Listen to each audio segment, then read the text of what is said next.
સત્સંગનો અર્થ થાય સારા વ્યક્તિના વચનમાં વિશ્વાસ. વિશ્વાસ તો વ્યક્તિને હોય જ છે, પરંતુ એ ક્યાં મૂકે છે એ બહુ મહત્વનું છે.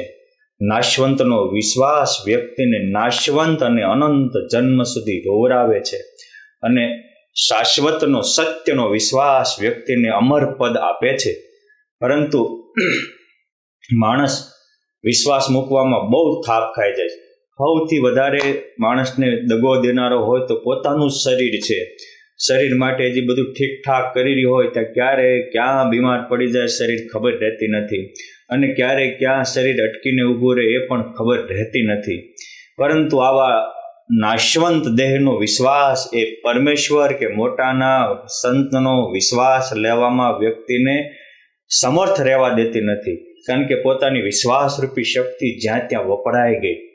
માટે સુખી થવું હોય તો મોટાનો વિશ્વાસ મૂકો. એ વિશ્વાસ એનું જ બીજું નામ છે સત્સંગ.